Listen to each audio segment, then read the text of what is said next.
شمالی وزیرستان پاک افغان بارڈر سے دراندازی کی کوشش کرنے والے 30 بھارتی سپانسرڈ خارج ہلاک۔ پاک فوج کے شعبہ تعلقات عامہ ISPR کے مطابق 1 اور 2 جولائی کی درمیانی رات بھارتی سپانسرڈ خارج کی نقل و حرکت کا پتہ چلا، جس کے بعد فورسز نے مؤثر کارروائی کی۔ ISPR کا بتانا ہے کہ سیکیورٹی فورسز نے شمالی وزیرستان کے علاقے حسن کھیل سے پاک افغان بارڈر کے ذریعے فتنۃ الخارج کے دہشت گردوں کی دراندازی کی کوشش کو ناکام بنا دیا۔ ISPR کے مطابق سیکیورٹی فورسز کی مؤثر کارروائی میں 30 بھارتی سپانسرڈ خارج مارے گئے، جبکہ ان کے قبضے سے اسلحہ اور گولہ بارود بھی برآمد کیا گیا۔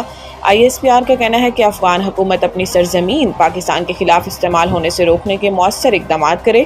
سیکیورٹی فورسز سرحدوں کے دفاع اور بھارتی سپانسرڈ دہشت گردی کے مکمل خاتمے کے لیے پرعزم ہے۔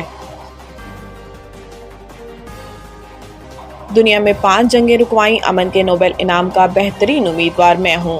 صدر ٹرمپ نے دعویٰ کیا ہے کہ انہوں نے 5 بین الاقوامی جنگیں رکوا کر دنیا میں امن قائم کرنے میں کلیدی کردار ادا کیا، اور اسی بنیاد پر انہوں نے کہا کہ میں نوبل امن انعام کے لیے بہترین امیدوار ہوں۔ انہوں نے کہا کہ پاکستان اور بھارت کے درمیان ممکنہ ایٹمی تصادم کو میں نے رکوایا۔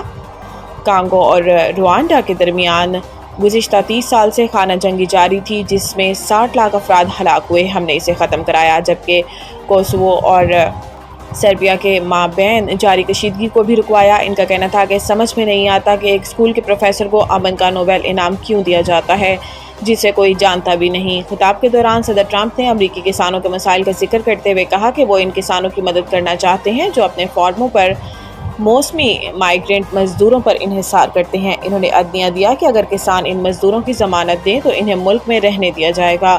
صدر ٹرمپ نے کہا کہ ان کی حکومت نے امریکی تاریخ کا سب سے بڑا ڈپورٹیشن پلان شروع کیا ہے، جس کے تحت لاکھوں غیر قانونی تارکین وطن کو تلاش کر کے ملک بدر کیا جائے گا۔ انہوں نے مزید کہا کہ اگر میں لاس اینجلس نیشنل گارڈز نہ بھیجتا تو وہاں سب کچھ راکھ کا ڈھیر بن جاتا۔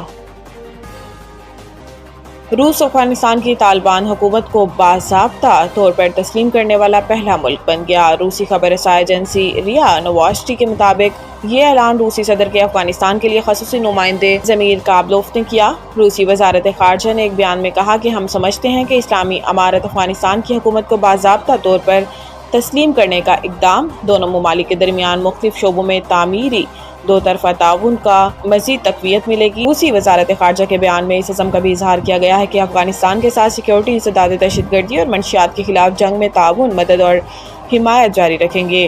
بیان میں مزید کہا گیا ہے کہ دونوں ممالک کے درمیان تجارت اور معیشت کے شعبوں سمیت خاص طور پر توانائی، ٹرانسپورٹ، زراعت اور انفراسٹرکچر میں بھی بڑے مواقع موجود ہیں۔ افغان وزارت خارجہ نے بھی تصدیق کی ہے کہ روسی سفیر دمتری زرنوف نے طالبان کے وزیر خارجہ امیر خان متقی سے ملاقات کی اور انہیں اس فیصلے سے آگاہ کیا۔ اس طرح روس دنیا کا پہلا ملک بن گیا جس نے طالبان کی حکومت کو باضابطہ طور پر تسلیم کیا۔ محمود اچکزئی نے وزیر اعظم کو قومی حکومت کے قیام کے لیے مذاکرات کی پیشکش کر دی۔ اسلام آباد میں پریس کانفرنس کرتے ہوئے محمود اچکزئی نے کہا کہ قومی حکومت بنانے کے معاملے کے سوا اس حکومت سے مذاکرات نہیں ہو سکتے۔ یہ ایک دوسرے کو گالیاں دینے کا نہیں، اس وقت متحد ہونے کی ضرورت ہے۔ انہوں نے کہا کہ ہماری باتوں کو اہمیت نہیں دی گئی، اب یہ حکومت آئین کی دھجیاں بکھیر رہی ہے، جبکہ الیکشن کمیشن نے جانبداری سے کام لیا۔ سپریم کورٹ نے تحریک انصاف سے انتخابی نشان چھینا۔ یہ حکومت بندوق کی نوک پر آئی ہے۔ محمود خان اچکزئی کا کہنا تھا کہ شہباز شریف میرے دوست ہیں اور میری سخت باتوں پر ناراض ہو جاتے ہیں۔ لوگوں کو پیسوں اور بندوقوں کے زور پر قابو کر کے حکومت بنائی گئی۔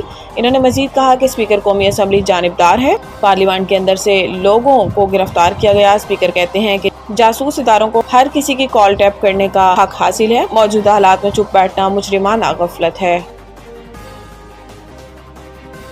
ملک بھر میں مونسون کا نیا اسپیل داخل، 10 جولائی تک بارشوں کا امکان۔ ملک بھر میں مونسون کے نئے اسپیل کا آغاز ہو گیا۔ محکمہ موسمیات نے 10 جولائی تک وقفے سے تیز بارشوں کی پیشن گوئی کر دی ہے۔ پنجاب اور خیبر پختونخوا کے مختلف علاقوں میں بادل خوب برسے، جبکہ ندی نالوں میں طوفانی اور لینڈ سلائیڈنگ کے خدشے کے پیش نظر NDMA نے ہائی الرٹ جاری کر دیا۔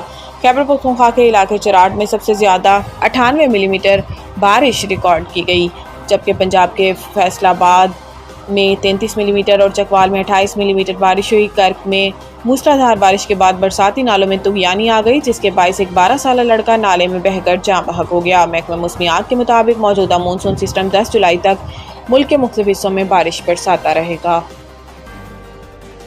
بھارتی حکومت نے